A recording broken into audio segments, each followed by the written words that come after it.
to this second day of the Internal Audit Symposium. Thank you so much for joining in. Along with me, we have today's speaker, CA Huzeifa Unwala ji, CA Saurabh Ajmera, the Secretary of WRC of ICI, and CA Sanket Shah, the coordinator for today's program. Thank you so much, everyone, for joining in. May I now request CA Saurabh Ajmera ji to kindly address the gathering. Saurabh, bhai, over to you. Thank you, Rudesh Bhai, and I welcome you all in this second day of Internal Audit Symposium program. I welcome the speaker of this session, CA Huzeifa Unwala sir. Sir, thank you very much for accepting our invitation and joining us over here. I also welcome the coordinator of this program, Sanket Shah. Sanket Bhai, thank you to you.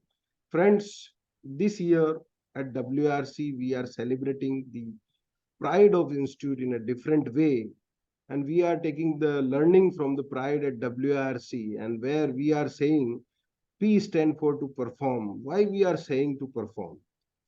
Because we are the pharma capital across the world. We are the software capital across the world. We are the fifth largest economy across the world. We have third largest ecosystem in startup space, and we are the youngest generation across the globe in India. Friends, that is why we are saying our to all our members that we have to perform accordingly, and that is our P for pride first, and then again R stand for relearning, where we are providing relearning in all stuff as per the need of the hour. Today we are in the program of internal audit symposium, that is also a part of relearning, where we are empowering all our members through the new developments in the space of internal audit. And same wise we have done for indirect tax also and direct tax also. So this year we are committed to provide all the e-learning to all our members to empower them. And then friends, I in pride I is center, and that is also our core of this year. In innovation, I stand for innovation, and innovation we are highly committed at WRC to do all technological innovation, because we are in the digital era. We are in the era of chat GPT. We are in the era of robotic process. So we have to understand that kind of stuff, and to empower all our member accordingly, we are doing various technology programs. In each Thursday in our tech series, we are discussing about AI. We are discussing about Power BI. So my request to all the friends that please do participate in that type of program also, to inculcate technology in our day-to-day working. And we are also taking technology in our day-to-day working at WRC. And in this series on the auspicious day of Anant Chaturdashi, we came out with the new website of WRC, where we are providing all stuff user-friendly. Our all members can access our publication free of cost in an ebook format, in a flipbook format. You will have experience like you are reading at home. So that type of innovation we are bringing through our efforts at WRC. Friends, then D stand for distinguish ourselves, and that is why we are organizing sectorial series at WRC to empower all our members in a different sectors. And then E stand for enrich our ecosystem. We are in the era of social audit. We are in the era of ESG, where we have to think about the three P's in a different way. First, we have to understand the planet, then people will make sense, and then profit will make sense, my dear friends.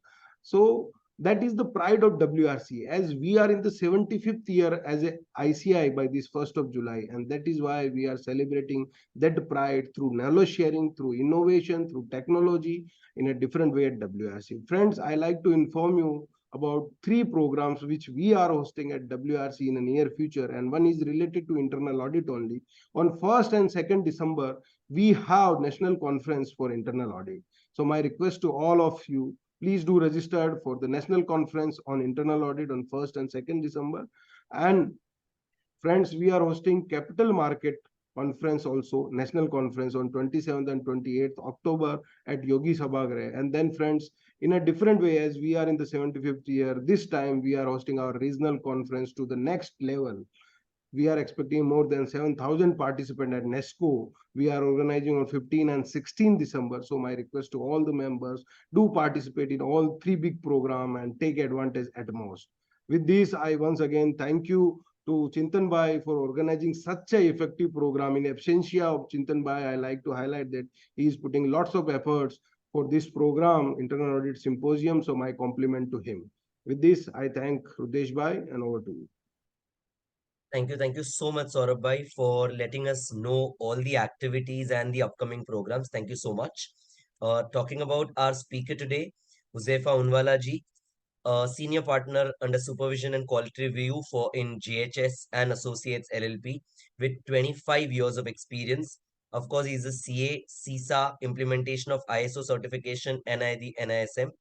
He specializes in financial services and not-for-profit sectors. He has delivered client engagements in India and internationally in Middle East and US. His service specialties includes implementation of corporate governance system and policies, fraud, investigation, internal audits, and SSAE attestation and end-to-end enterprise-wide risk management implementations. He is associated with a private limited company serving as a trustee director to assist the shareholders. I'm sure today's topic he's going to help us through across. Thank you so much, Huzaifa ji, for agreeing to be a speaker, and I'm sure we're looking forward for a great session. Thank you so much. Over to you, Huzaifa ji. He is always available to support our WRC and taking time for sharing the knowledge. Thank you, sir. Thank you once again. Thank you. Huzaifa ji, you're on mute. Sir, yeah, Am I audible now? perfect, sir. Thank you so much, Saurabh, Rudesh, and Sanket ji for inviting me today. And it's always a pleasure to be part of the ICI proceedings. And my favorite subject, of course, which I've been practicing since last 25 years. So it's always a pleasure to be talking about risk-based internal audit, and that too in the context of the standards on internal audit, which the ICI has released. It's a best practices publication, I would say, for the benefit of all our members. So just before I get into the slideshow, the topic of the day is internal audit planning, which is the first step on the subject of internal audit. So if we can have participation of all the members on this Mentimeter slide, if it is visible to all of you all, let me just share the screen quickly. Has the screen come up? No, Mishra ji, can you just check out? Yeah, has it come up now? Yes, yes. Okay, so I would request everybody to go to menti.com and just type in the code on your screens or through your mobile phone. And what does the term internal audit mean to each one of you? If you can just type in that, we will have the responses on the screen to see what kind of an image comes up on the subject of internal audit. So all the participants are requested to go to menti.com and use the code on the screen.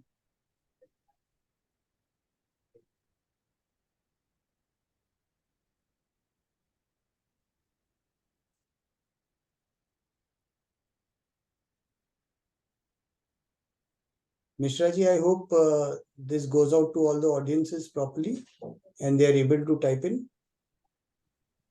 Yes, sir. Yes, sir. It's going on. Okay.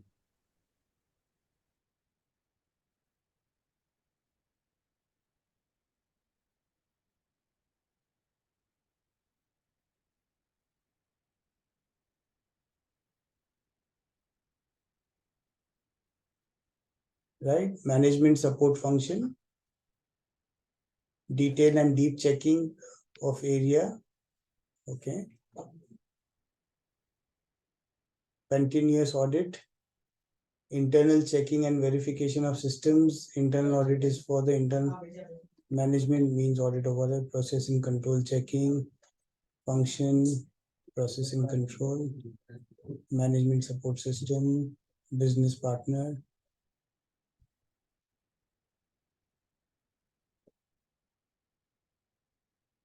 Right.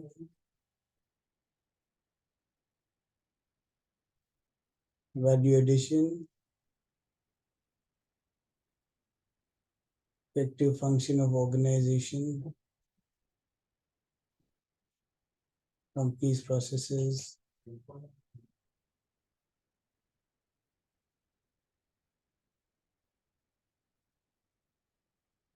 Excellent. I think we've received so many responses already. And I think one theme that is coming out very clearly: voluntary audit by the management, process improvement, evaluation of companies' internal controls and policies. Great.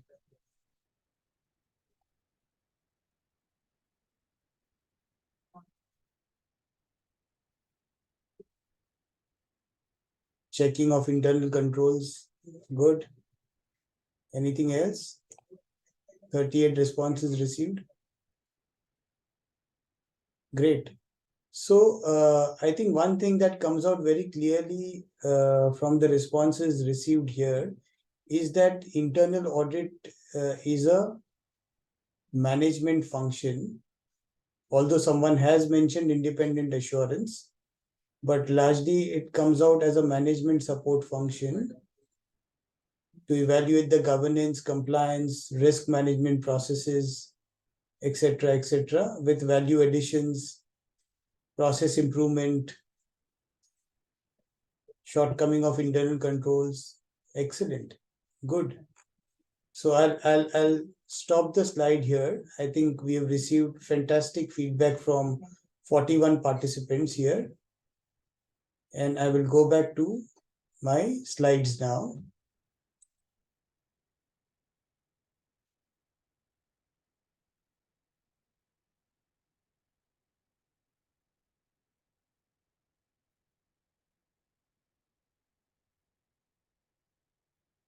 All right. Has my screen come up? Is the PowerPoint slide visible to everybody? I hope it is. So we jump into the subject of internal audit planning, which is the first step.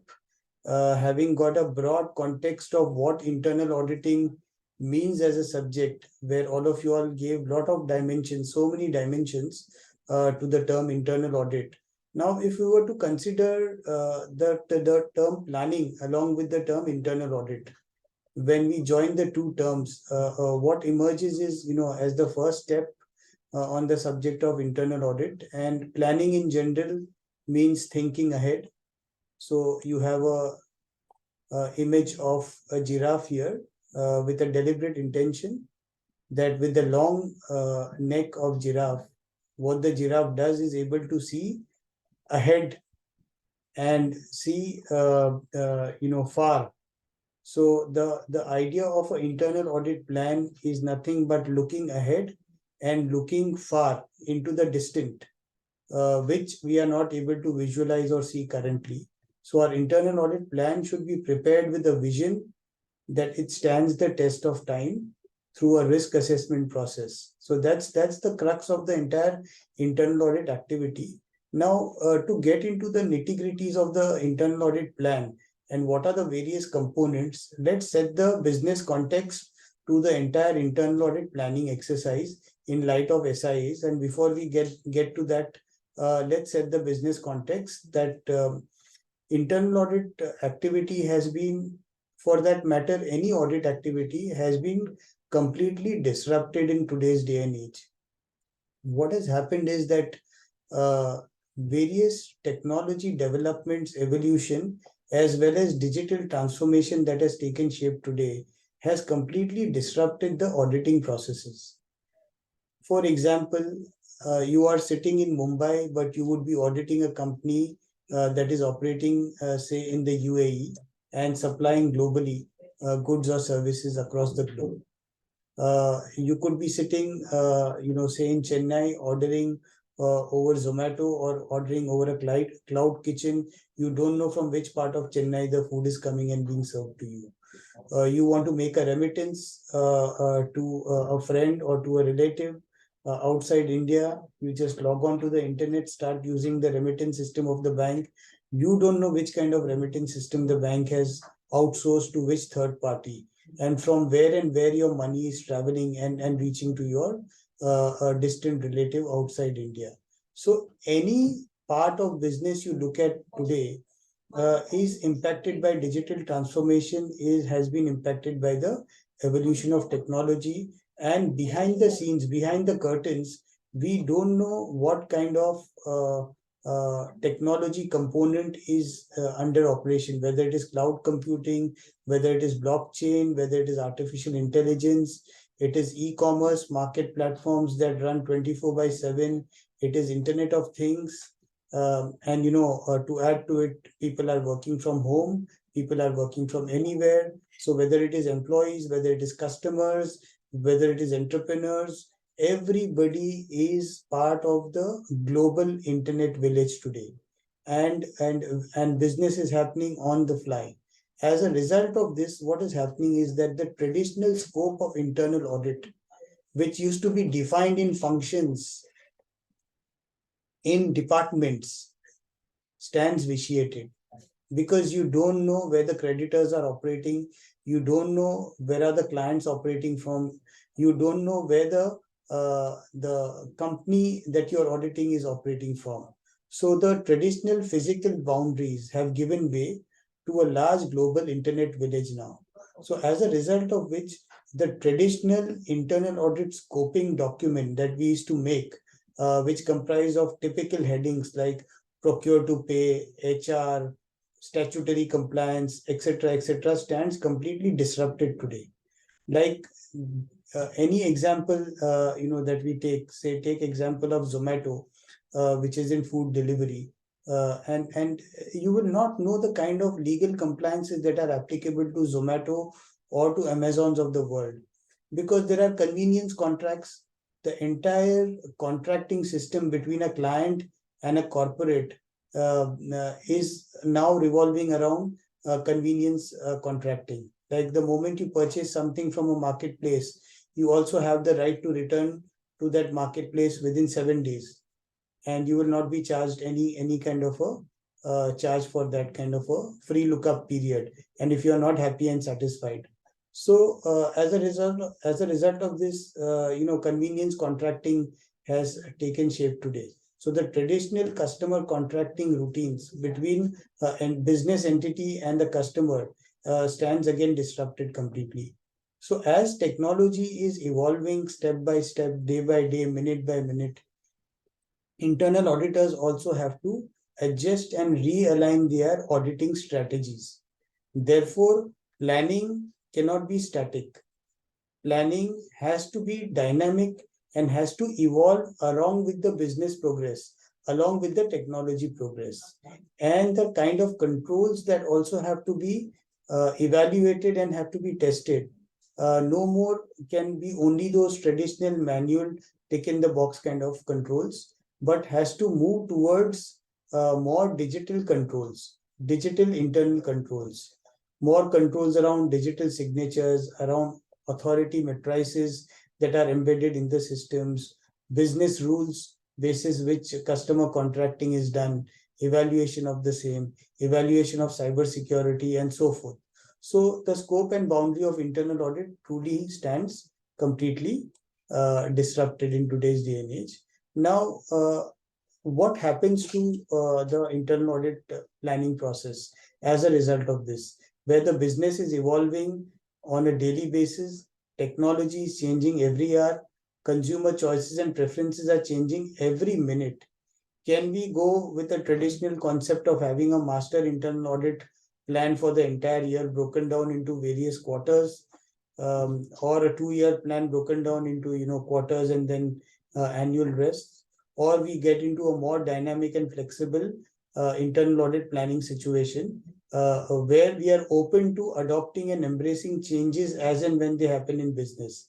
So the entire internal audit plan is made in such a way that there are 8 to 10 or 12 cycles that need to be audited.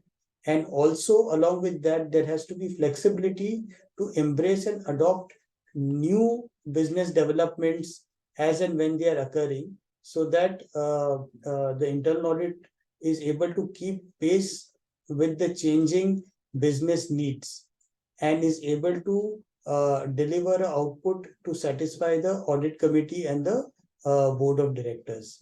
So the concept of internal audit from being static and fixed has moved to dynamic and rolling concept, where the internal audit plan definitely needs to be taking into account the open risks, the evolving risk situations, the business uncertainties as they are evolving, and also should be capable of readjusting, realigning the priorities on the basis of the new business developments and technology developments that are taking shape.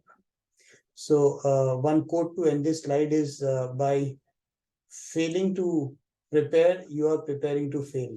So internal audit, the first step in the entire internal audit delivery cycle has to be an impressive one, comprehensive one, a relevant one. Now, let's look at the core of the entire process, that how we deal with the subject of internal audit planning.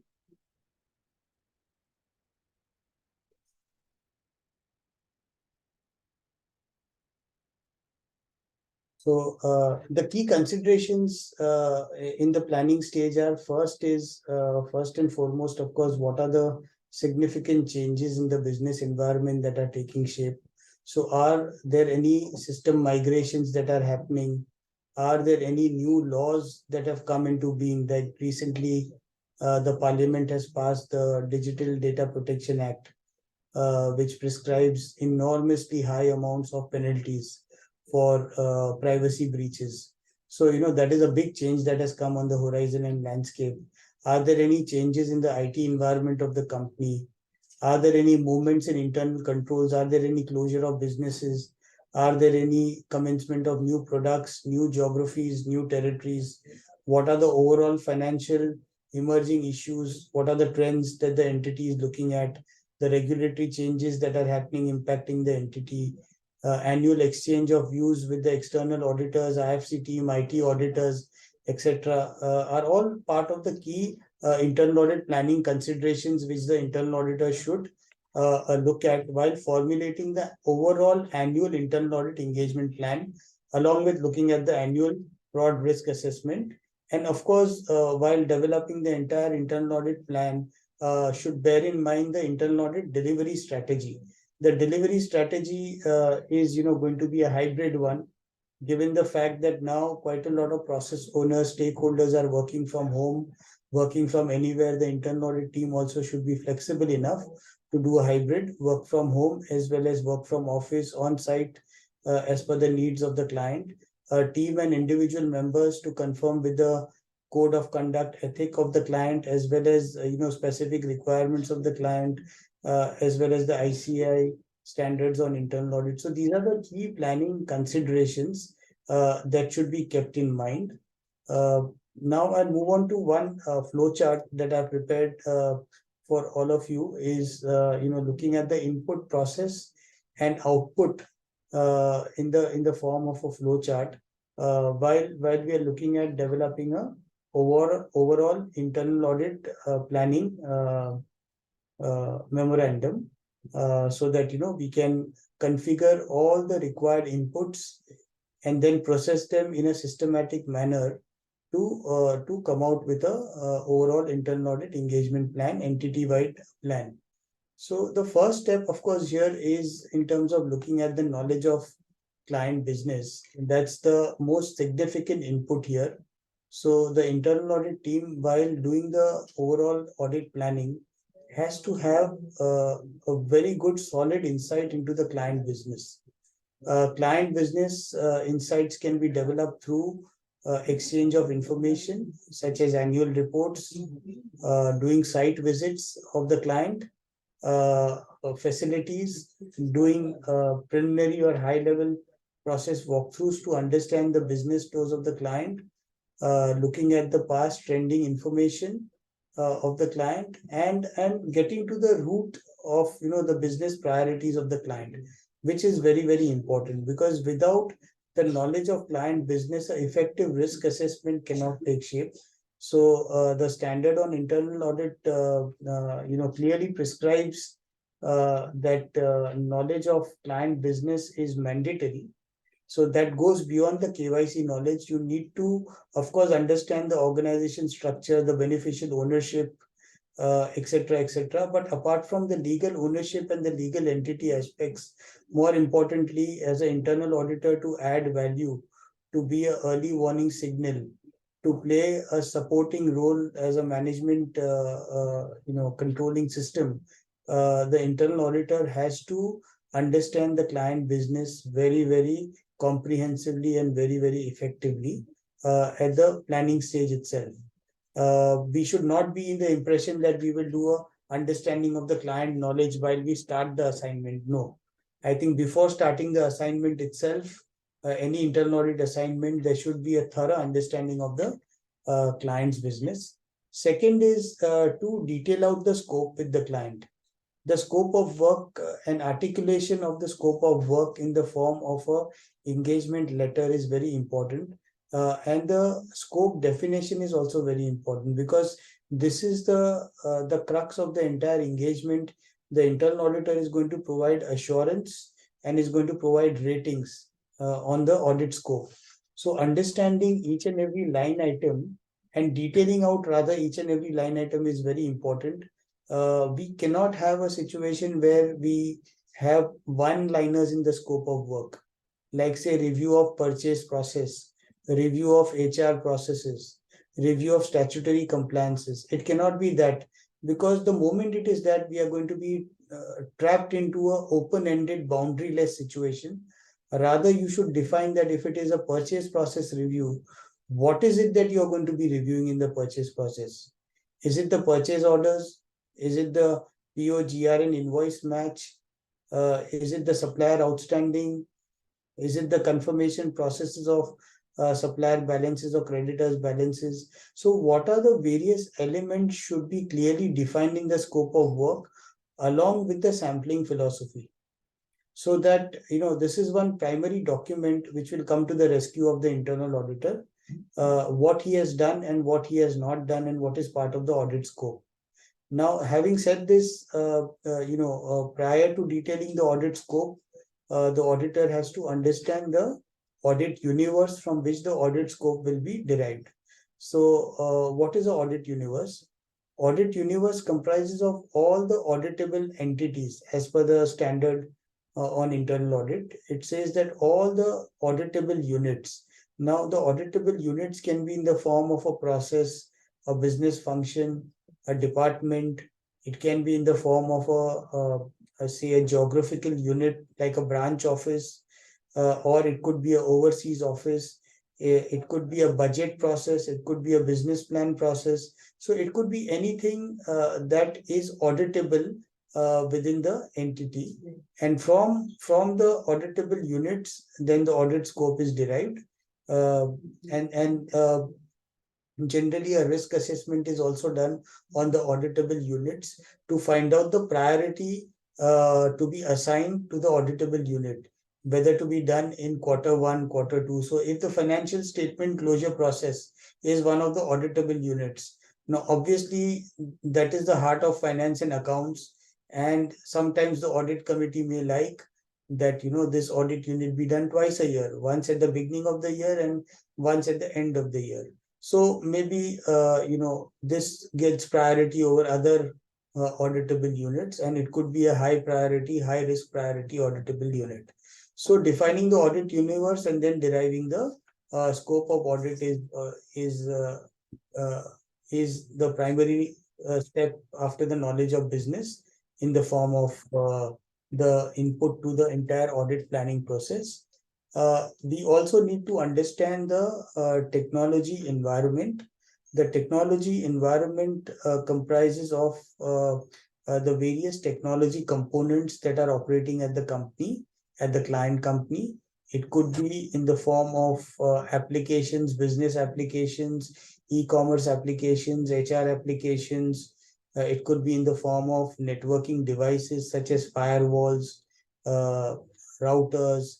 Could be in the form of servers, etc. So the entire technology environment has to be mapped to the audit universe and scope of work. That will impact definitely the work of the internal auditor, and whether the technology review is also part of the internal audit engagement or it would be disclaimed through a systems audit exercise or a internal or a separate IT technology risk auditing exercise, etc. So that is of critical importance. But technology and business applications will definitely impact the work of the internal auditor. So that should be considered in the overall risk assessment process and overall audit planning framework. while we do the internal audit planning exercise.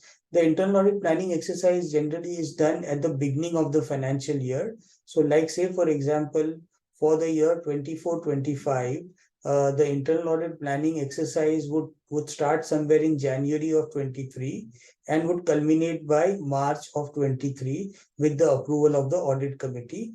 And then, the entire launch of the internal audit activity would happen from April, in Jan 24 it would start, and March 24 it would end, and the entire audit would be launched from April of 24 with the approval of the audit committee or board or whoever is the audit sponsor. Now you will start realizing that, while I'm discussing the entire flow chart for internal audit planning with you, how much of effort is required at this stage. To my mind, to make the internal audit exercise very, very specific, comprehensive, and precise to meet the business objectives of the client company, uh, we should we should spend substantial time in preparing our internal audit planning memorandum. Because if we don't plan well, then we will be putting efforts in the wrong direction, and efforts are pretty expensive. It comprises of highly costed resources like chartered accountants, support resources for the entire audit engagement process. So it's very important that the plan is done in a accurate, precise, and a correct manner, looking at all these components, and there is a good amount of resource commitment to the planning exercise. So once the plan is put in place properly, taking all these inputs, then of course the engagement execution is going to be smooth, seamless, and the output also is going to be aligned to the expectations of the client. Uh, After having looked at the technology environment, it's critical to look at three more areas as an input to the entire internal audit planning exercise. Firstly, we should look at the previous audit history and the previous year's risk profiling. What this means is to study the internal audit reports, concurrent audit reports, continuous monitoring reports, system audit reports, statutory audit disclosures, etc. So whatever is the previous audit history, that should be studied, and lessons from those should be imbibed into the internal audit planning exercise and the risk profiling that we need to do for the future period. We should also look at doing an inherent risk assessment. Inherent business risk assessment is nothing but a high level, sector specific and entity specific exercise, so that we don't miss out anything critical. Like say for example, if we are looking at the retailing industry, so in retailing industry, we would obviously look at loss of inventory or inventory holding period or inventory theft, which are all vulnerable areas, and typical to the retail sector scenario. Or if we are looking at any financial services entity, then we would look at AML risks, KYC risks, risk of non-performing assets, and so forth. So these are all examples of high-level critical inherent risks to a particular business or a sector. So the inherent business risk assessment is a very high-level indicative exercise which will allow the internal auditor to do an independent risk assessment and focus his efforts in the right direction. And of course, this has to be done in consultation with the management, in consultation with the business teams, in consultation with the various stakeholders. So inherent business risk assessment, we'll look at a template also as we go ahead in our journey in the presentation today. Forms part of the input process for internal audit planning.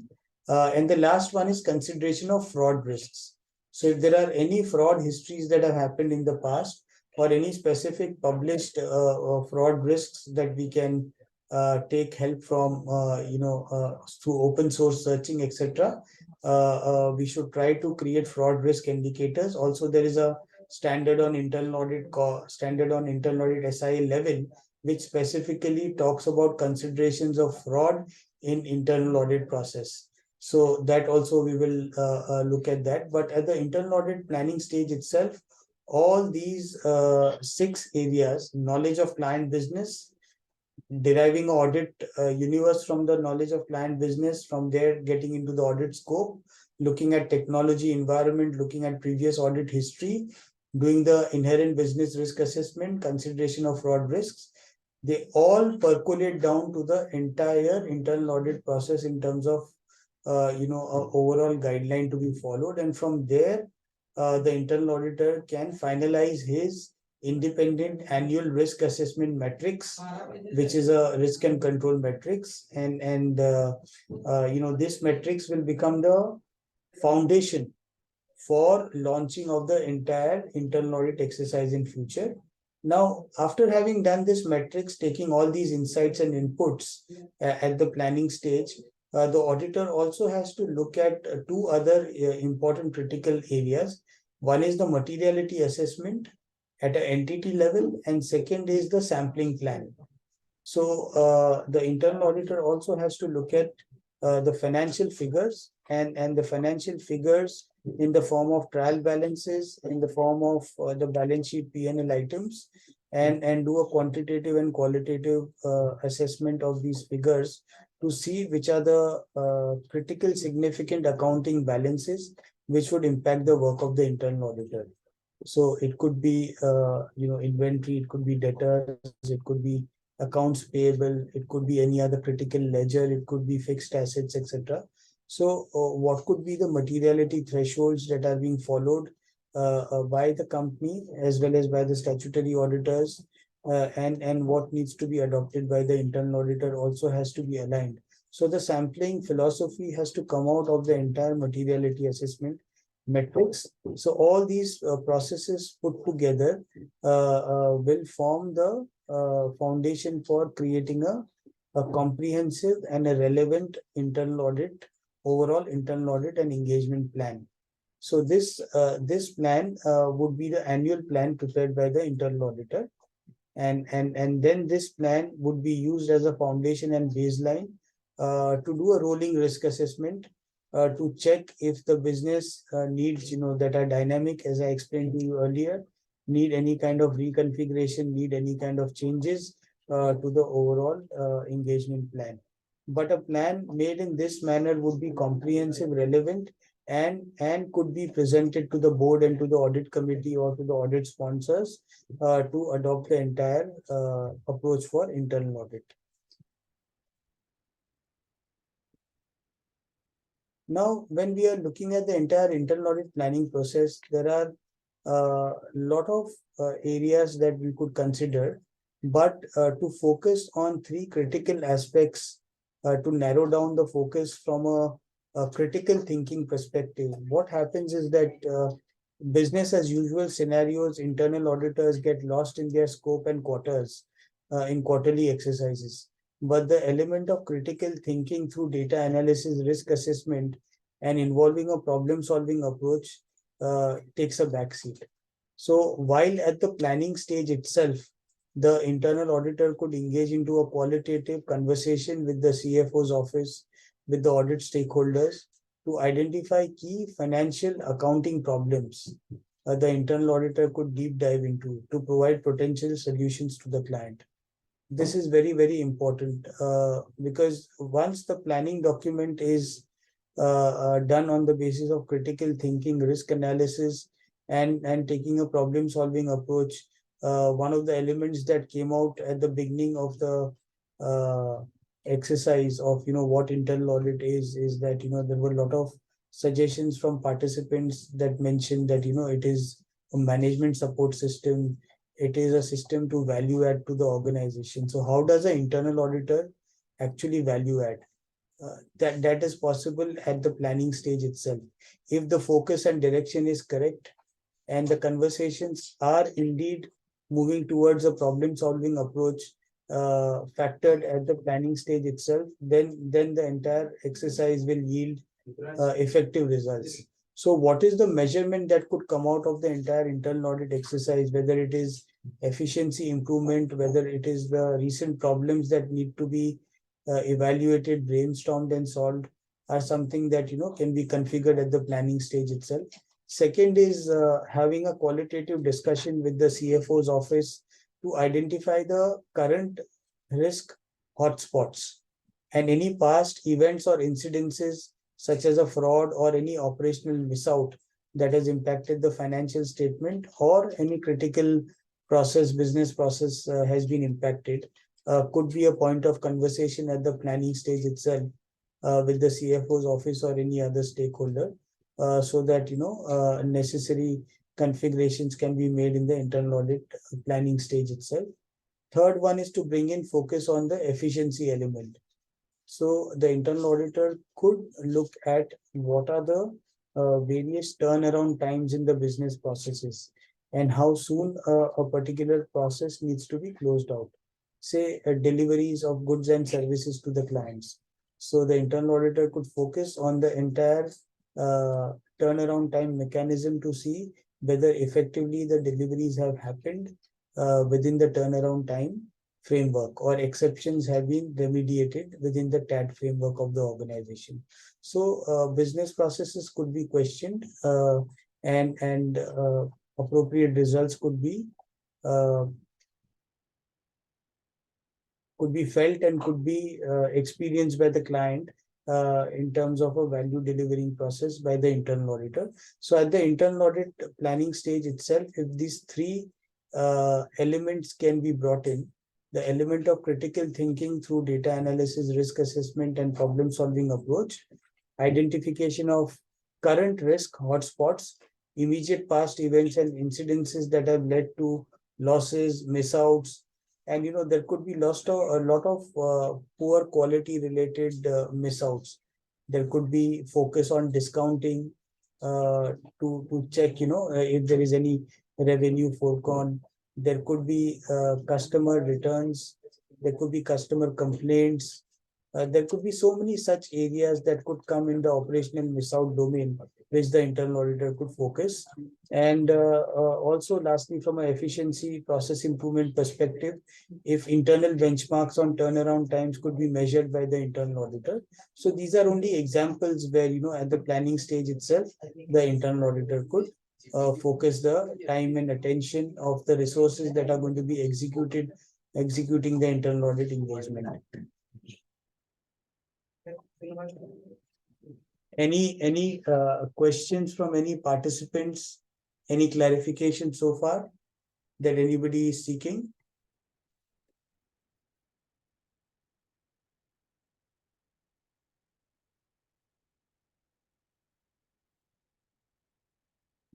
Okay, so there's a question: who's an audit sponsor? So audit sponsor is somebody who has taken keen interest in the internal audit process and is involved in appointing the internal auditor. So the audit sponsor could be chairman of the company, could be the chairman of the board, audit committee, could be the CEO's office, or it could be the CFO also. So anybody who is involved in finalizing the appointment of the auditor could be called as an audit sponsor.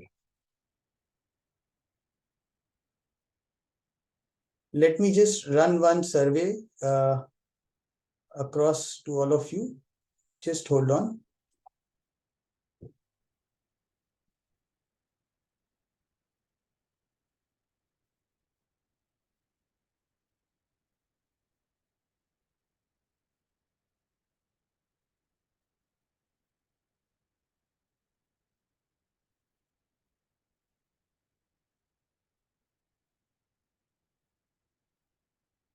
So I hope the screen is visible to all of you. So kindly get to the mentee.com again and use the code to answer this question and tell me how many times risk assessment should be carried out in a year. Requesting all users to start logging their results.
Well, so we have around close to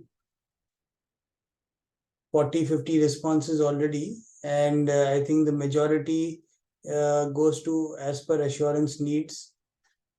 We have few of our participants who have said once, one time, few have said twice, but majority is as per assurance needs.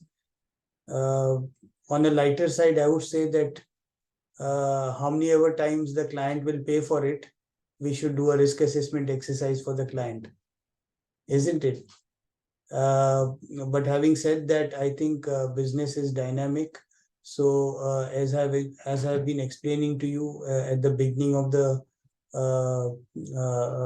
presentation, that because of the business uncertainties, because of the digital transformation that is taking shape, at least if not on a very regular basis, the internal auditor should look at doing a risk assessment at least twice a year. One is at the stage of setting the entire internal audit universe and the internal audit plan at an overall entity level, that is at the beginning of the year towards Jan or February. And second is at the time of doing a specific internal audit assignment. So you have, say, 10 or 12 auditable units that you are looking at doing internal audit delivery of for a client, or as a head of audit for a corporate. So you would do a overall independent risk assessment at the beginning of the year, and then during the course of the year, if you were to pick up, say, procure to pay cycle or HR cycle or statutory compliance or finance account cycle, so then at that stage, while you're picking up that specific engagement cycle, you can do a risk assessment. So it is of course as per the assurance needs, but generally 2 times in a year.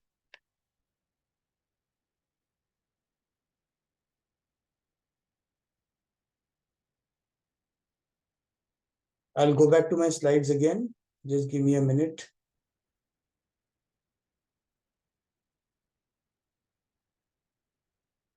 So here we go. We were at the planning focus slide number 6. I hope it has come up on the screen. Let me check here. There are some. Yeah, I think Anush Thakkar has given a smart reply. Depends on the fees. Which code it is. I hope everybody got the code and we got responses. Okay. So nothing on the questions from your side. So we'll move ahead. So we discussed the planning focus slide. We discussed the flow chart, the input, process, output. Now we'll move on to the inherent risk. Sir, Yeah. there is one question from Prajakta Nemde. She has asked that can you please give a practical example on risk-based internal audit plan? Okay. So for confidentiality reasons, I will not be able to display an actual risk-based internal audit plan, Prajakta, but I can definitely take you through what are the various elements of a risk-based internal audit plan. So generally, it's a columnar format. In the columnar format, you have the various auditable units, as I was explaining to you. So let's take example of a retail company. So a retail company would have number of auditable units, like say it could have retail stores, it could have procurement, it could have it could have imports, it could have exports, it could have finance and accounts, statutory compliances, it could have various leasing processes, because a retail company would have so many stores across the country. It could have inventory management, warehouse management, fixed assets, customer service, then the revenue generating processes in the form of store sales, e-commerce sales. So you could end up with 20 to 30 auditable units in the risk-based internal audit plan. Now, depending on the risk assessment that you do. So see on the screen, you see a practical example of a risk ranking criteria. So once you do a business risk assessment around the various risk impact categories, there could be financial reporting, financial impact, reputational impact, regulatory impact, operational, legal, etc. And you can develop a matrix of low, medium, or high, that where you want to put the auditable unit in. So from a retail sector perspective, again, if you could put inventory management as one of the high risk units. So from an inherent business risk perspective, that score can be given in the entire risk-based internal audit plan. And then while you're executing the inventory management cycle, you will do a control risk assessment. So the control risk assessment will be your actual checklist, your actual risk and control metrics while you are doing the entire execution. And you will come out with the final score basis your review exercise. So you have the inherent risk score and you have the final control risk score to give a risk and control kind of a heat map to the audit committee. Now, from the auditable units, you come to the risk priorities, you rate them high, medium, low, and that is your perception at the beginning of the year. While you are doing the inherent risk assessment, you are giving a scoring to that. And that perception gets audited actually while you are executing the cycle on a quarterly basis. So that is your actual execution plan. So what do you do in the actual execution plan? Also, there are certain slides which I will come back to you during the course of this presentation. So the overall internal audit plan would have the auditable units, the scope, the risk priorities assigned, the frequencies when they will be audited, and then you need to assign resources based on the competencies that need to be aligned to the specific subjects in the audit scope. So if it is statutory compliance, so then obviously you may need to have somebody with experience of statutory compliance to be assigned to the review of the statutory compliance cycle. So these would be the elements as far as the risk-based internal audit plan is concerned at the beginning of the year. And it could be a very granular, detailed scoping document in the form of an Excel spreadsheet or in the form of a Word document or PowerPoint, whatever suits the purpose with the client and your engagement with the client. But it would be more or less in a tabular format. So this is one example of inherent risk criteria assessment. Again, illustrative. I have picked it up from Google of one of the NBFCs. So look at the way in which the inherent risk rating criteria has been designed here. So from a financial impact perspective, they are saying that, any impact above 1 lakh would be classified as low. Any impact between 1 lakh to 5 lakh would be classified as moderate, and anything above 5 lakh would be classified as high. So, the potentiality of any particular item could be rated on the basis of a inherent risk assessment, independent annual inherent risk assessment. From a operational loss perspective, any operating error which is below 1%, or up to 5% or 5% and more. So you could link it to the top line, you could link it to the bottom line, you could link it to the capital employed. So depending on the organizational philosophy, you can identify the level of impacts. Generally, larger organizations, multinational organizations would definitely look at, a 7 or 8 pointer impact scale for the risk assessment process. So the first would involve, strategic impact. So what is the strategic impact on the organization? Strategic impact means impact that will disturb achievement of business objectives of the company. So say, for example, currently there is a war that is happening between, Hamas and Israel. Palestine and Israel, the war is going on. So if there is a company that is making exports to Israel, obviously there is going to be a strategic impact on the export activity of the company, which will impact achieving the objectives of the company. So, so that kind of an impact also can come in here, or the impact of corruption. So if a company is operating in say lot of vulnerable regions or zones in India or outside India, in specific territories which is vulnerable to corruption or corrupt activity. So again, there could be some kind of a impact analysis. So depending on the business model, business philosophy, the risk assessment, the inherent business risk assessment can be carried out at the beginning of the year itself. Like to give you an example, Walmart.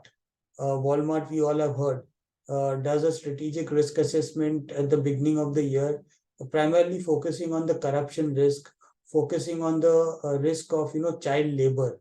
So they classify Bangladesh as a region, as a territory, as a geography, which is a vulnerable and a high risk jurisdiction for Walmart.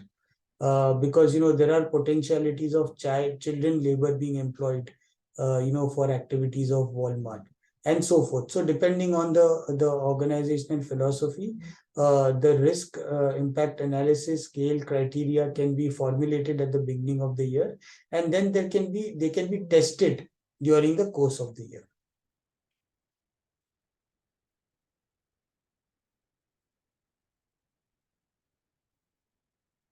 Okay.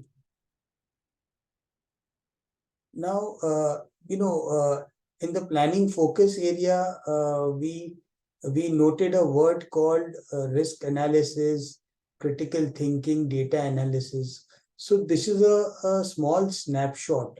Like say, whenever you are doing quantitative analysis at the planning stage, or you want to do sampling, you can use a CAT tool, or you can use Excel to your advantage, and you can create a universe.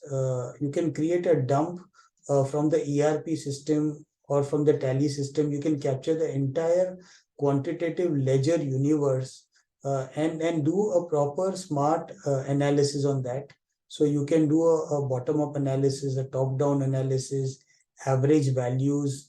You can do the count of records. You can do missing sequence, duplicates, unusual flagging of transactions that are processed on holidays, missing serial numbers, etc. So summarization and stratification of the entire data dump, especially the financial records coming out of Tally, Zoho, any other ERP system that is being used by the client, is very, very useful at the stage of creating the sampling plan. Because when you have analyzed the entire set of data, irrespective of the audit cycle, you get a very clear roadmap in front of you in terms of picking up the samples and how you would like to focus on which areas, rather than doing a random sampling approach. So data analysis is very, very useful. And also trending. One of the most critical things that I have learned in my internal audit career is to do a trending, not only comparing data from a quarter to quarter perspective or from a year to year perspective, but from a month to month perspective. So like say, for example, if you are taking up the internal audit cycle of HR. Now in HR, if you would see the trend of payroll for the last 24 or 36 months, along with the headcount, you will realize the ups and downs in the entire payroll processes, and what is the per employee average value payout. And that will give you a lot of indications as to where the data is moving up and down and what has happened. So say, for example, you will start realizing that, the bonuses that get paid out in the first 2 quarters of the year, there is a spike, there is an increase. Now, are the bonuses being paid out in line with the bonus policy of the company? Are they being paid out? Are the computations correct or no? That can be really examined and looked at if you have looked at the entire trending sheet for the last 2 years or 3 years. So irrespective of the internal audit period, my suggestion to all of you all would be that, when you are looking at any data analysis situation, take a larger view of 12 months, 24 months, 36 months to look at the trend of the data. Now, further deep diving into the payroll situation only, you may also get to a situation of, overtime payments being made. So now whether those overtime payments are approved, not approved, etc. So your entire sampling philosophy can be developed if you have a data dashboard and a data analytic routine that you are executing at the planning stage itself, and not leaving it at the end moment while you are executing the assignment. Because what will happen is that when you do it at the planning stage, you will also come to know what are the data bottlenecks with the client at the beginning of the year only. So you can reason out those bottlenecks and can do effective data analytics and data analysis.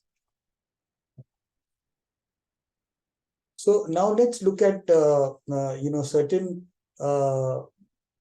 good practices suggested from the standards on internal audit. Of course, in the past probably an hour or so, we've already covered a lot of good practices that are already enumerated in the standards, but the topic of the day demands that we go through the key critical notings that are there in the standards. So there are primarily three standards standards on internal audit that we are going to be discussing today as part of our deliberation. First is conducting overall internal audit planning. Second is planning of internal audit assignments, and third is SIA level considerations of fraud. Now, why I have taken considerations of fraud? Because while we are looking at creating a good, smart internal audit plan, risk-based internal audit plan, it is important to configure the fraud risk considerations in the internal audit planning, so that our internal audit plan becomes comprehensive and we are able to safeguard the interest of the clients also. So there could not be any better stage for invoking SI11 than at the planning stage itself. So obviously the objectives of the entire internal audit exercise have to be clearly articulated at the beginning in the form of the terms of reference, including deliberation and discussion with the audit stakeholders, that is the CFO's office, the various process owners, in the form of a summary discussion to really identify the significant risks facing the organization at the planning stage. Also looking at the various governance mechanisms in terms of policies, SOPs, procedures, opportunities for making significant improvements in the governance, risk and control processes, and including evaluation of the fraud risk indicators. So this, in summary, the standards prescribe that from a planning perspective, you need to look at all these elements in a comprehensive manner. Breaking down the standard 220 further, conducting overall internal audit planning, there are certain key terms. Now, what I've done is that I've tried to break down those key terms for your benefit, so that, while you're making an internal audit plan, then you could focus on those terms and break them down further. So when we talk of knowledge of client business or knowledge of business that is articulated in SI 220, conducting overall internal audit planning, what it means? It means is that we understand the sector very well, we research the sector, we look at the competition in the sector. So if you're looking at a manufacturing company, then we look at what are the lead competitors, what the annual reports of the competitors state, what is the annual report of the client company stating, what is the geographical presence, whether it is a listed, unlisted entity, what is the legal structure of the company, is it a holding company, subsidiary, what are the significant or key risk factors facing the company, what are the key revenue streams, what is the total capital employed, total assets, total procurements, then if there are any specific legal covenants, obligations that the company is exposed to, and so forth. So if there are any specific legal suits that the company is exposed to, who are the key management personnel, what is the internal audit environment, is there an audit committee, are there any specific regulatory reporting formats, like say if it's a housing finance company, so are the regulations applicable of NHP? If it's a telemarketing company, are the regulations relating to TRAI, TRI applicable to them? So the entire environment and the business context has to be properly understood, as per the SIA 220. Now, from a communication perspective, also there should be exchange of information relating to the statutory aspects, SIN, PAN, TAN, GSTN, etc., and so forth. So, basis this, the entire planning and the workflow can be designed to capture the knowledge of client business. Now, as I mentioned earlier, that there would be audit universe. From there, the subject matter, audit scope and program, and then the final detailed scope memo that we can also go through. As a practical example, there is a scope memo also here that we will go through. But prior to going to that, the nature of engagement is critical at the planning stage. Whether the auditor is going to give out a assurance opinion, or is going to give out a ratings report, or is going to do a agreed upon procedure. So again, the standards on internal audit very clearly mention that assurance opinions can be given out only if the terms of reference require the internal auditors to give out an assurance opinion. Otherwise, a general purpose report can be issued without giving any opinion, which is just a high, medium, low categorization, major, minor categorization of observation report that the internal auditor issues. So the scope of work is critical to document with the client, including the nature of assurance that is to be provided. Just let me check if there is a question here.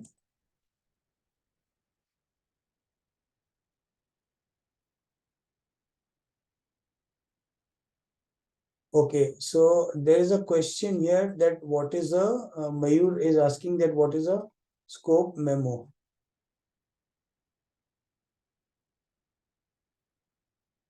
So I have fast forwarded certain slides to explain to you what the scope memo is.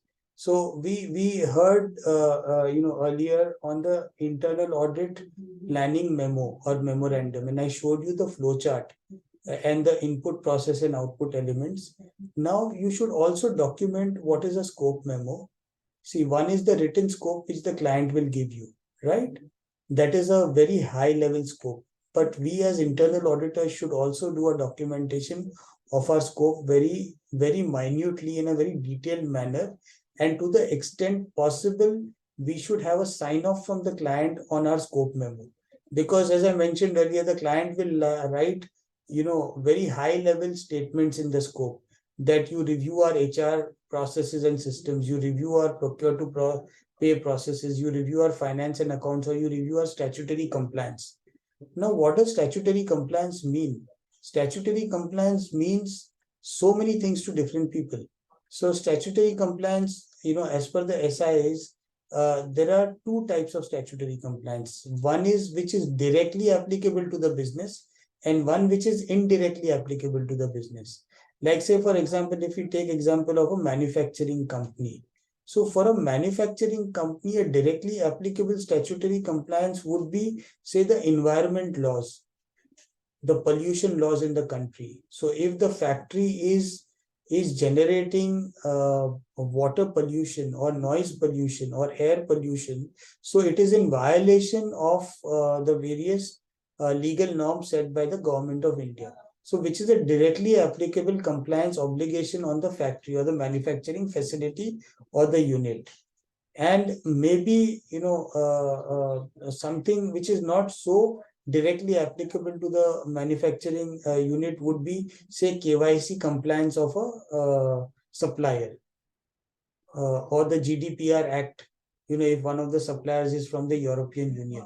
So that would be an indirectly applicable statutory compliance. So first, the internal auditor, as per the SIA, should be very clear that what does the scope mean? What is the subject matter of the scope? Is it truly described in a comprehensive manner, in a lucid manner, so that the scope and boundary of the internal audit can be drawn? So directly applicable compliance, indirectly applicable compliance, what is the level of compliance, how many cycles of compliance to be reviewed? So what are the processes, sub processes, key processes to be reviewed should be articulated in a scope memo. What are the key important statistics pertaining to the scope memo? Then what is the level of maturity of the item in the scope? Are there existing policies, SOPs? Are there any reports, dashboards available for the internal auditor? What are the specific legislative requirements surrounding the scope item? What are the key reconciliations, financial calculations? What are the underlying applications that are going to be impacted in the scope of work of the internal auditor? Fraud risks, escalation metrics, if data is not provided, and so forth. So generally, in a detailed scope memo, all these elements will come into documentation shape, so that the internal auditor is comfortable while he is issuing the final report, that what all he has reviewed, what all he has relied upon, and what all he is assuring the management on. Okay, so I hope I've answered the scope memo question. One more question is there. In case of MSME where there is no real audit committee, while discussing the scope of work with the client, most of the client says that it is for the auditor to inform the areas which he will audit, and if anything goes wrong, which is out of scope, he blames us for ignoring the area from the scope, how to address this menace. So I think this is a very good question, which will has come from Ekant. So I think this is one key problem which internal audit fraternity faces very often. So see, if it's a MSME where internal audit is not mandatory and it's less than 200 crores of turnover, then clearly this is more of a management audit exercise which the MSME is doing to safeguard its interests. So you should be very clear in terms of the objectives with the management upfront, whether it is pertaining to financial reporting objectives, whether it is relating to compliance assurance objectives, whether it is relating to efficiency, business improvement, etc., etc., etc. And what is your scope of work? What is the boundary? And how effectively you can chalk out a scoping memo. So the more time that you spend in planning and scoping the assignment will hold good at the final delivery stage. So at that stage, then you can tell the client very clearly that this is part of the engagement, this is not part of the engagement. So once the detailed audit plan, internal audit plan is signed off by the management at the beginning, along with your terms of reference, your scope of work, you will have ample clarity then to perform your internal audit in a very, very joyful manner. You will also be able to add a lot of value.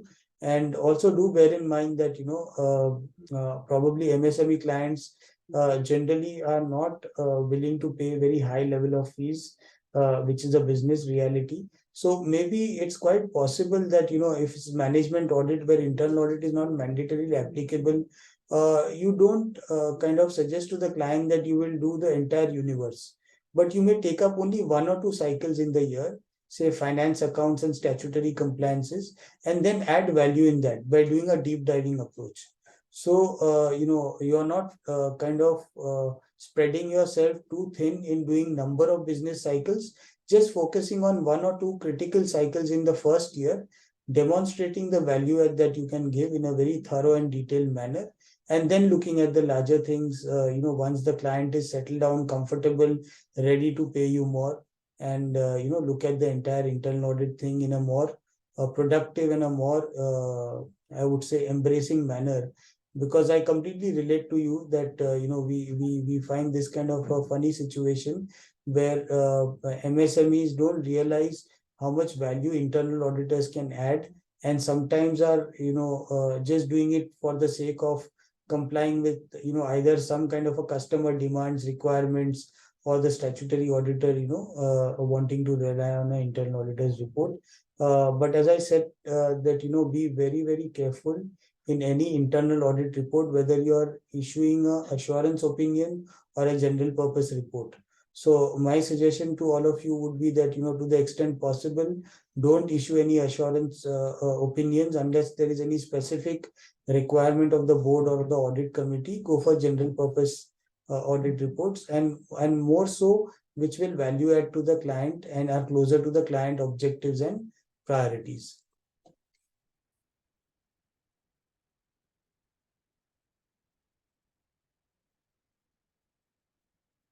So let's look at a little bit on the materiality aspect of SIA 220.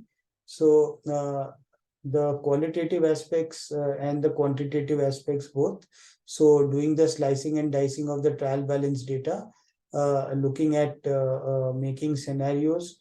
On the right hand side, you would see quantitative aspects. So, on a percentage basis, slicing the entire trial balance into threshold line items basis certain scenarios to see what are the key accounting balance that will fall into the quantitative analytics, and then picking from there what kind of sampling thresholds you want to do. From a qualitative perspective, looking at the size and composition of accounts. So if it's a purchase account, looking at the entire volume of purchase orders, the suppliers, the movement in the various account payable balances.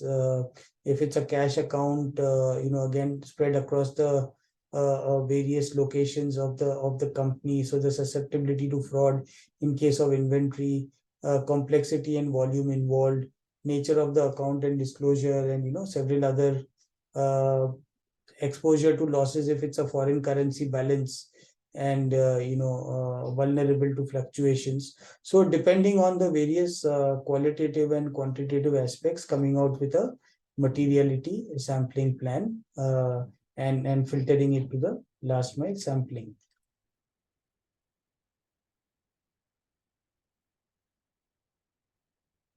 So let's also look at SIA 310, which deals with specific internal audit engagement and what are the steps that are necessary as per SIA on executing a specific planning the internal audit assignment.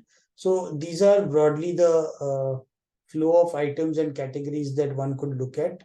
So having done the overall internal audit plan for the entity at the beginning of the year, then setting up a calendar for prioritizing the various auditable units on a quarterly basis as per the overall plan of action. So what comes in the first quarter, second quarter, third quarter, what needs to be continuously monitored, what needs to come in on a monthly basis, so forth. So the establishment of the entire calendar can be done. From there, an audit program can be chalked out for each unit that is under consideration.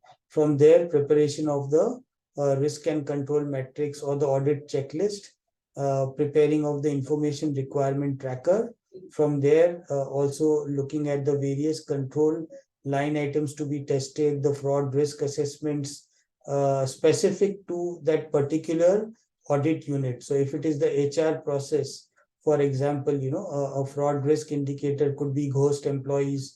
It could be employees colluding with vendors and suppliers to take out cuts.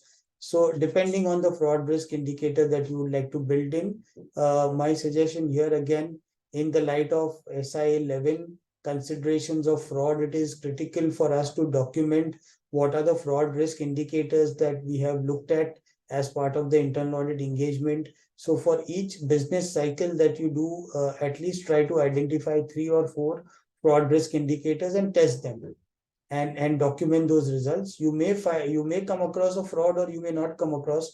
95%, 99% of times there could be no fraud that could be unearthed. Doesn't matter, but at least test the fraud risk indicator.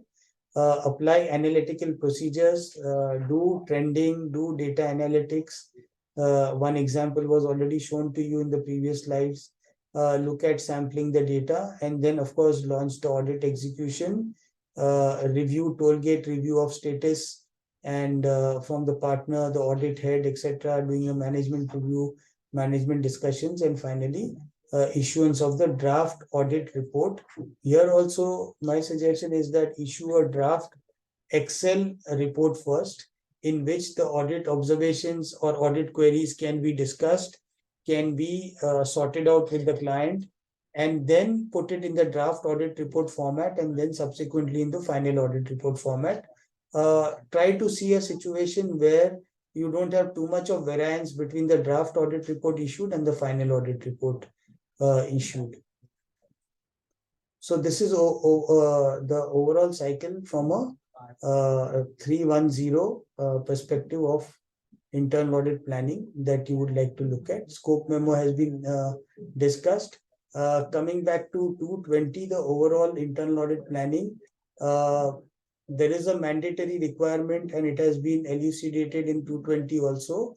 That is the requirement of the Companies Act 2013. The audit committee of the company or the board shall, in consultation with the internal auditor, formulate the scope, functioning, periodicity, and methodology for conducting the internal audit. So a sign-off of the audit committee is very important on the overall internal audit plan that is prepared at the beginning of the year. And the components here are aligns entity objectives and risks, knowledge of client business, IA charter, audit universe, and resources to be applied to the overall internal audit planning document. Now here, let's take one practical example again of the planning exercise. So here on your screen, you see two items. First item is a risk grading matrix, and second item is capturing the universe of technology components. So this is one example of how you would capture the audit universe for technology components. So the value chain of business activities is comprising of operations, support activities, and projects. Obviously, this is of a technology company here. And you have IT general controls, you have application controls. Within applications, you have application A, B, C. Then the various infrastructure services relating to database, operating systems, networks, and of course the business processes that is there in the center. So you see operating processes, manufacturing, sales, distribution, financials, IT, payroll processing, cash management, design. So this is just an example coming out of audit universe kind of a framework where you could sketch the entire audit universe on paper in form of a working paper document, and then prioritize this into the next step of risk assessment that you would like to do. So the risk assessment factors, again, there on the left-hand side of your screen, financial, reputation, business operations, work, health, safety, project, etc. Then the consequences and the likely definitions. So you could do some kind of a risk assessment on the entire universe. And then see, this is the thematic metrics again on the technology theme. So as I was explaining earlier, in terms of the overall outline of risk-based internal audit plan. So you see the area here on the table, and you see within the area all the audit units. So you see various systems that are there, and then you see the impacts and the risk categories on the right-hand side. So low, high, etc. You see the various types of impacts that are possible and the scoring that is given. So the lowest score and the highest score and the midpoint assigned to each of the area. So you can see the score and the level finally that is assigned. So depending on the score, so ERP application and general score gets a 42 and is rated as high risk. HR payroll application gets a 40 and is rated as high. Process control systems, the score is 15 and is rated as low. So depending on this kind of an entire auditable unit, as well as the risk assessment and the inherent scoring, then you arrive at the overall plan. So see, this is the overall plan in terms of allocating man-days. So you have an engagement cycle, the risk level, what are the number of cycles to be given, and what are the audit man-days to be allocated. So ERP application systems was a high risk cycle. So you are going to allocate 100 man-days. So you have a total universe. So if you have a team of 5 people for the overall audit execution, so say I'm just giving you a general example that there are 300 working days.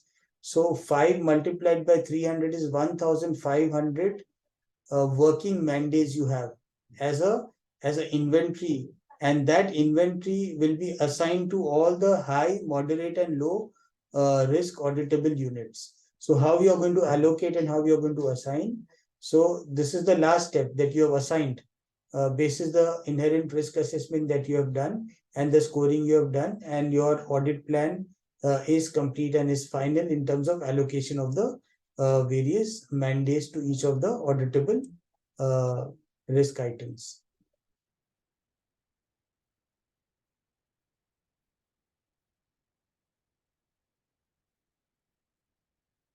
Okay. Any questions?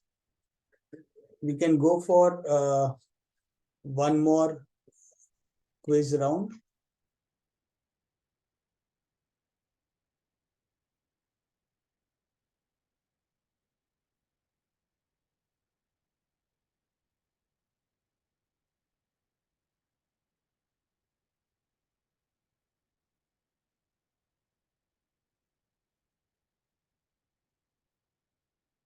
Requesting everybody to go back to the menti.com and answer this question, true or false.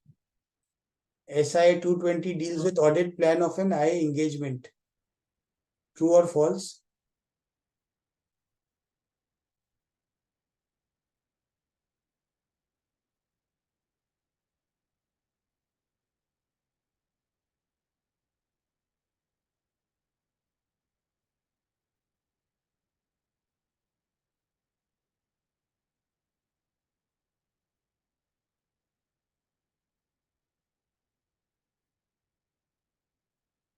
Requesting all participants to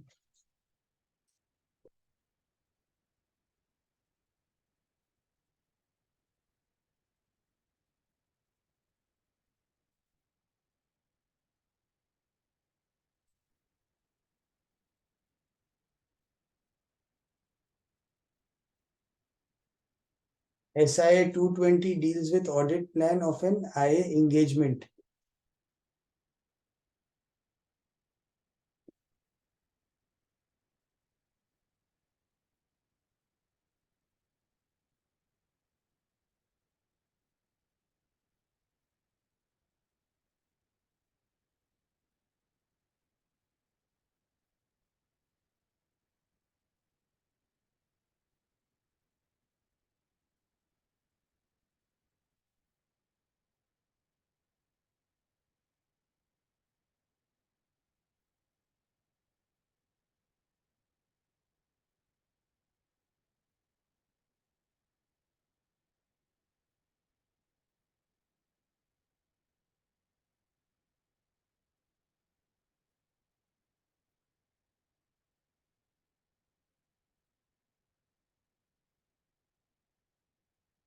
Okay. Now, let me just go to the next slide. I'm not giving the answer right now. You all fill out the next slide and then let's see what the answer you all believe is correct. SIA 310 deals with overall internal audit planning. True or false?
Well, so the answer to this question is false.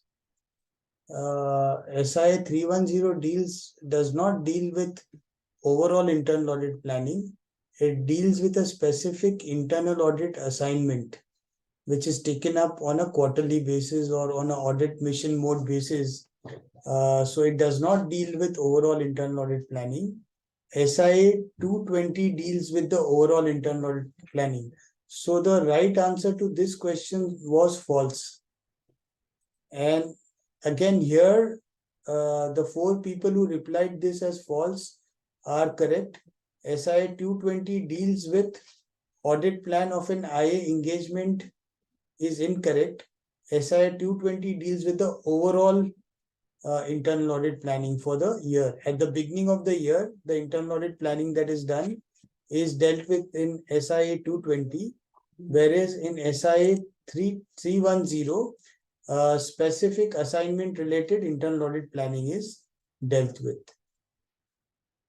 So I'm afraid that majority of you all have got the answers wrong. I'll stop sharing this slide and move back to the presentation mode. I see some more questions here. Yeah. So Rushang Kanavar has got it correct. SIS 220 deals with overall internal audit planning and 310 deals with internal audit planning for the engagement. Correct, Rushabh. Let me just check. Madhuri says, will this presentation be shared? Yes, I'll leave it with the organizers, and I'm sure that depending on their policies, needful would be done. So let me just go back to the slides again. Let me share the screen.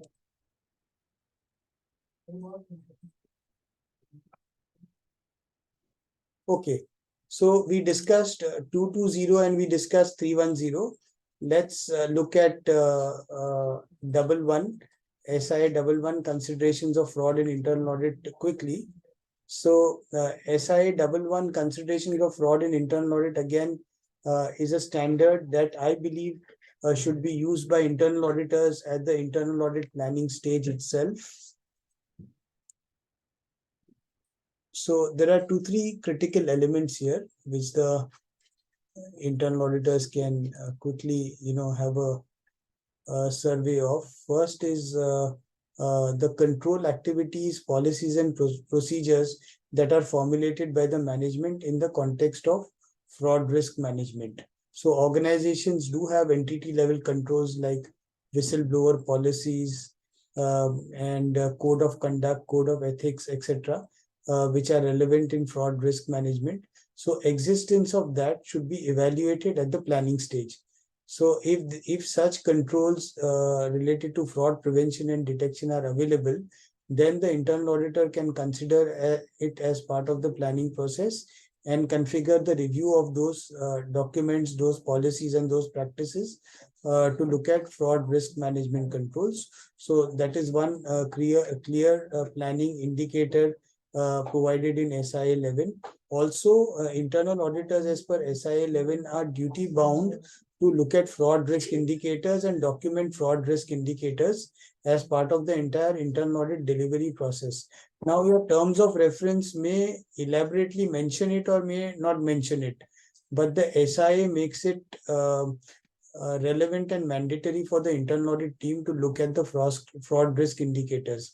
So as I explained to you at the beginning of the presentation that, while we are looking at the overall internal audit engagement process, it would be relevant for the internal auditor to look at fraud risk indicators at a sector level and at a business entity level, and then at a process or business cycle level.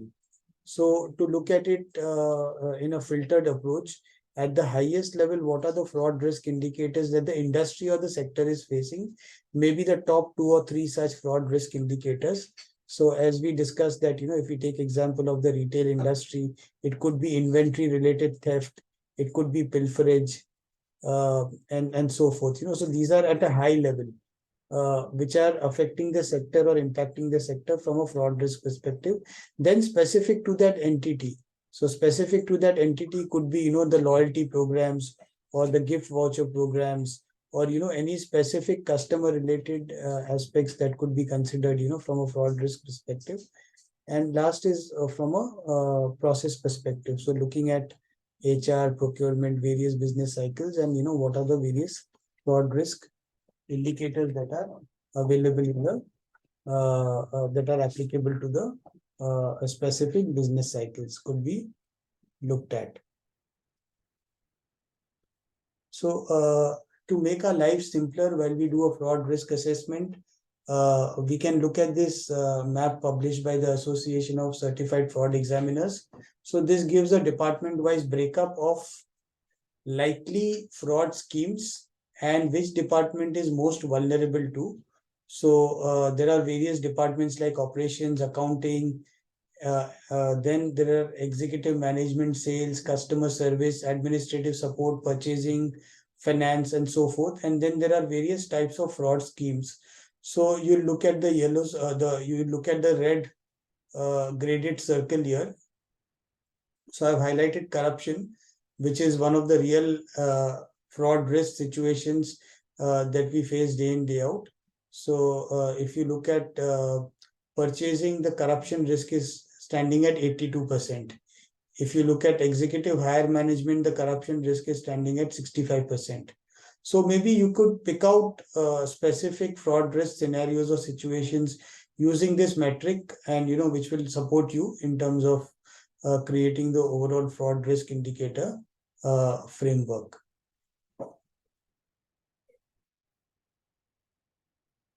So the SIA clearly mentions that the auditor is duty bound to look at any kind of a policy and procedure framework that is documented and practiced by the company. It could be in the form of a whistleblower policy mechanism, ethics helpline and counseling, training of employees. So the internal auditor could identify and assess control risks around these established practice mechanisms of the organization towards fraud prevention and fraud detection.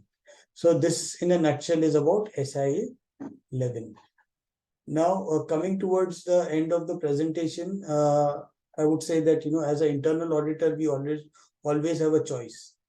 The choice is that either we prepare a dynamic, comprehensive and relevant internal audit plan, or we stick to a static once in a year audit plan that is very, very fixed, very static, doesn't move easily like an elephant, or we prepare a audit plan like a horse that runs fast, is dynamic, but an audit plan that is prepared on the lines of the suggested framework of SIA 220, 310 and as well as 11 will make it very, very I would say relevant to today's business time and today's business scenario, where we'll be able to focus our time and attention, efforts, and add value in our internal audit engagement delivery. In absence of a plan, unfortunately, rowing gets very hard. So rowing harder doesn't help if the boat is headed in the wrong direction. So in the absence of a comprehensive and properly prepared, articulated, communicated internal audit plan, we may head in the wrong direction. So I think with that, I've completed my slideshow and my day's presentation. I will leave it open to any chat box questions that you have, and probably take up the deliberations from there on.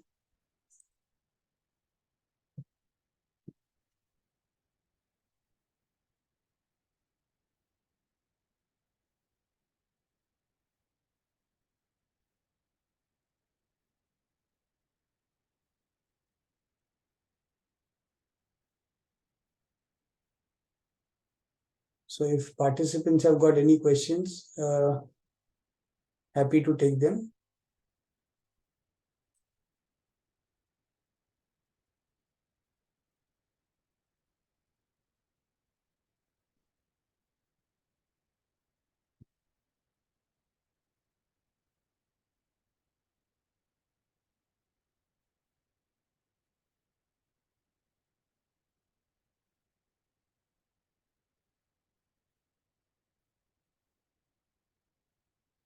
So there is a question from Mayur from where we can get templates for risk profiling in general.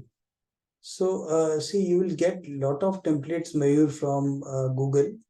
There are a lot of risk-based internal audit plans that are published by multinational companies as well as in Indian companies as part of their risk-based audit policy documents that are available on their website. But there are a lot of good templates even published by the Institute of Chartered Accountants of India. Like if you look at the guidance note on internal financial controls, there is a very big annexure, almost running into 100 pages. They have given risk and control metrics for each key accounting balance. Like say we have debtors, we have cash and bank, we have purchase, we have sales. So you pick up any line item from the income statement or from the balance sheet, and the IFC guidance note gives a detailed risk and control metrics that is divided into lot many sections. So it nicely defines the accounting area. Along with the accounting area, it defines a what can go wrong routine. So like customer invoicing is there, and along with customer invoicing, what can go wrong. So there is no customer service level agreement, or there are high level of discounts given to the customers, or there are high number of returns of customers. So there are such risks indicators that are identified in terms of what can go wrong with each accounting balance, and that can become a very useful reference for you to develop specific accounting balances related risk profiling. But at an entity level, you will have to create something of your own in terms of the overall understanding of the entity, and at a higher level, what are the kind of risk indicators. Another source of information for you could be the IPO documents. There are so many companies that are getting listed, and there are so many memorandums, pre-IPO that are there in the public domain, where those companies that are getting listed publish key risk factors in those memorandum documents, and those are publicly available documents. So they give sector-wise key risk indicators, factors. They give specific to their organization. So that's another rich source of information for risk profiling that you can get.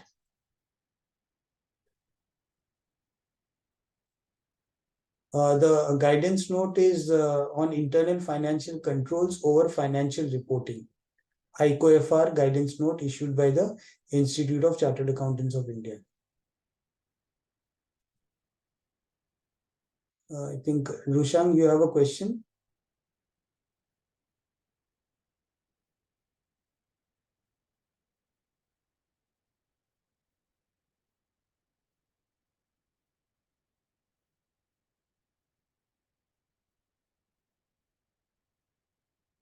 Okay, there is a question. We can even look at credit agency reports for similar.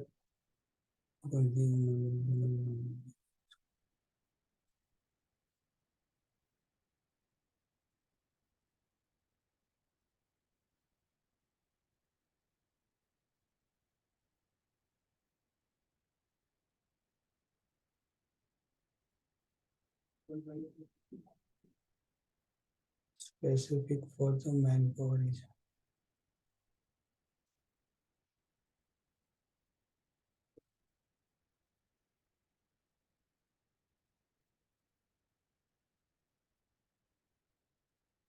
So, Arpita, there are technical guidance notes on internal audit issued by the institute.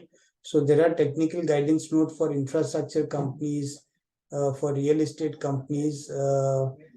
I'm sure that you will get sufficient checklist and resource material from those guidance notes, and then you can tweak them to apply to the engineering companies. I'm not sure whether there is any specific guidance note relating to the engineering companies audit, internal audit. But you can take inspiration from a lot of infrastructure related material that is published. There is ample of publication of the CA Institute. I would also suggest that you have a look at the annual reports of Larsen and Tobro. which is one of the leading contracting and engineering companies, and you'll get a lot of information in public domain to do the risk assessment and risk profiling.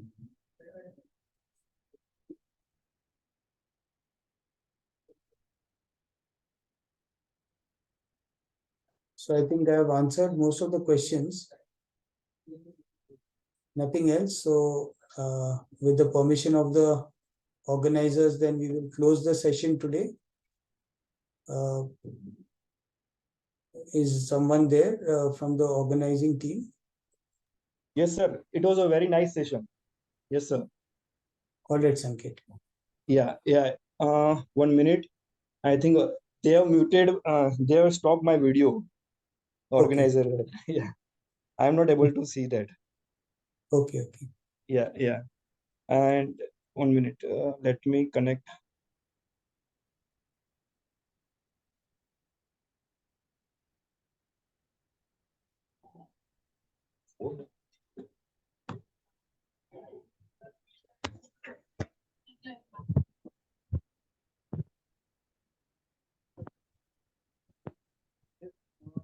Sir, I am not able to start my video. And the concerned person is not picking up my call. The host is not picking up my call at present. I tried it. Yeah. Okay. No it problem, was a sir. very, yeah. It was on behalf of WRC of ICAI. I am very thankful to learned speaker, sir. It was a very nice, sir, Huzeifa sir, Unwala sir, and we have learned lots of new things, and on internal audit. So I am very grateful to the sir. Thank you very much, sir, for the nice and wonderful session, and giving a knowledgeable input on the internal audit. Thank you very much, sir.